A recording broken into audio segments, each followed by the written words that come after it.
Hi, I'm Pete Leyden. I'm here in Cambridge, England at the University of Cambridge, King's College.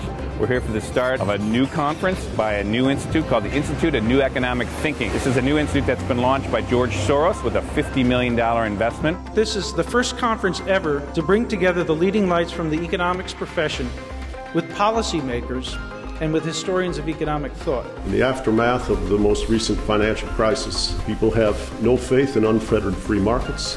After watching the bailouts, they have no faith in government, and they probably lack a good deal of faith in experts. We're here to join together to try to rebuild some of that trust and dig our way out of these problems.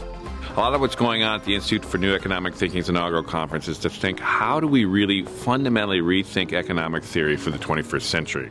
A new economic thinking is needed to ensure that in our response to the financial crisis, we are adequately radical, addressing the fundamental drivers of instability, not just the symptoms. We should be having a dialogue, for example, with those who viewed the financial crisis fundamentally as a breakdown in the rule of law, particularly in the United States, to discuss the aspects and the evidence for fraud and corruption. What INET offers of trying to prick the conservativeness of mainstream economics is something that's very valuable. If you decompose global inequality, most of it, actually 80% or more, is due to your location, which means your citizenship basically in a world with not much mobility of labor and citizens. More unequal societies create greater status hierarchies and therefore more status competition, and therefore more consumerism.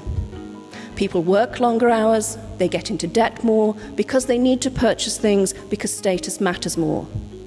If we want sustainable economies and to rein in carbon emissions, we have to rein in consumerism, and greater equality may be leverage for achieving that. The global crash of the last couple of years has caused a lot of trauma, and there are a lot of feelings out there about what do we do next. We saw a little bit about that actually today, where we had a group of Cambridge University students who broke into the balcony over here and actually protested the IMF speaker who was doing the keynote over lunch. Now, one of the nice things about what INET is doing is we are opening up what previously were closed meetings. That's an unconditional. Now, we do this in a special way, too. We do this with a 3-camera shoot.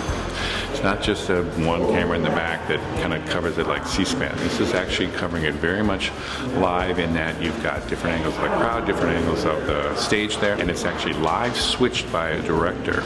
So why, we might ask, do we need new economic thinking? And why, somewhat paradoxically, did we start on the opening dinner of the Institute of New Economic Thinking with a session entirely devoted to 2 economic thinkers who produced their work 70 or 80 years ago, Keynes and Hayek? Because I think one thing the crisis has taught us is that 70 years later, Keynes and Hayek still represent the nether poles of theoretical debate in our profession. And moreover, it wants to construct the relationship between the two of them as an argument about government, when in fact, if you read them, they are also very, very concerned about the inherent instability of capitalism.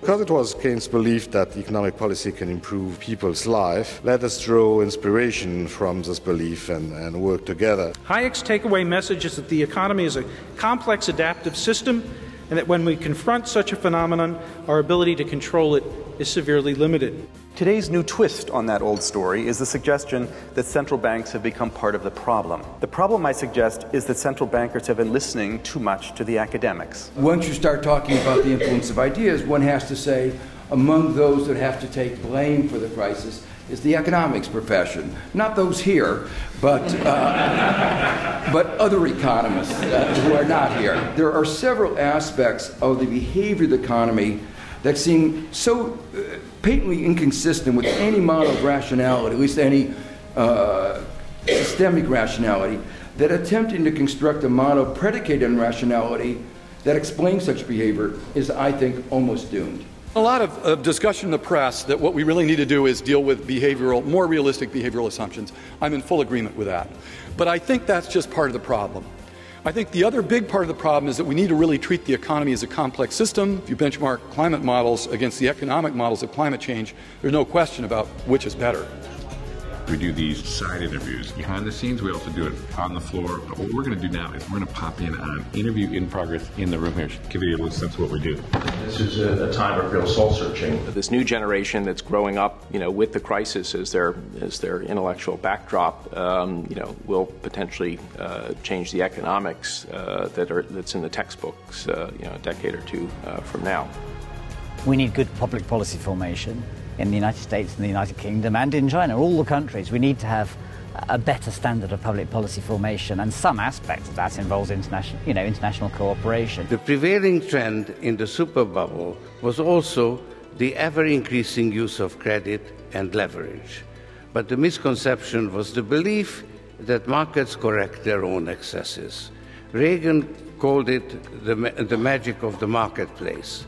I call it market fundamentalism. Actually, Joe Stiglitz has a great line. He said if this crisis hadn't occurred, Joe would have seen that as a failure of economics, because the incentive problems are so bad that they should lead to moral hazard, excessive risk-taking, capture of regulators, and then repeated cycles of bailout. I think that's exactly right. Deregulation applied to finance allowed people in the financial sector to make much more money and allowed them to plow that money back into further deregulation. Within limits, properly regulated markets are far superior than the state at allocating capital. However, active but gradual state intervention is necessary to guard against the social and economic costs of occasionally excessive swings. Any government spending would be better than no government spending, because if you do nothing about the situation, the economy will continue to contract. And so I think we all did the right thing last year, putting a fiscal stimulus. The challenge is to see whether we can maintain it until private sector balance sheets are repaired. A lot of what's going on at this inaugural conference is what's taking not just on the official stage, but in fact in the conversations in the hall, the networking, the new relationships, the cross-disciplinary crossover. And that's what we're also trying to capture here. Nothing's ever settled in economics. That's the great thing about it. Keynes, people are always coming in and say, oh, Keynes got it wrong. Now people are coming in and saying the people who said Keynes got it wrong, the Lucasians in Chicago, Milton Friedman, now they got it wrong.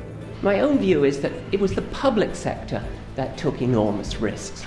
If you set a 1% interest rate at a time when property prices are going up at more than 10% a year, and there's positive serial correlation in prices, you're asking for a problem. The view that deregulation should go in only one direction fails to appreciate the soft snake oil underbelly of capitalism. It's true that capitalism does work, but unfortunately, capitalism sometimes works all too well, and then it also has to be curbed. I would establish a West Point for top regulators and give them the kind of esprit de corps and toughness that is needed to face crisis pressures. The next phase of what's going to happen here is we're going to put all this on the web, and then we're going to allow large numbers of people, particularly the next generation who's using these new media tools, to start building off of the video that we took here on the new collaborative platform, Google Wave. There, people are going to be able to discuss what happened here, evolve the ideas that were here. The conference doesn't have to end. It's just a beginning. We do need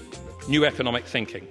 But even more importantly, I think we need to ensure that public policy debate is not constrained by acceptance of an oversimplified version of one strain in economic thinking, but open to the great variety of insights which good economics has always given us. We really have to rethink our view of the financial markets quite profoundly, recognizing that instead of perfect knowledge and perfect information, our understanding is inherently imperfect, and that applies to market participants and regulators and social scientists alike. The success of INET has now been assured. We've finished the conference, and now the meetings, the relationships, and the conversations continue online through the web.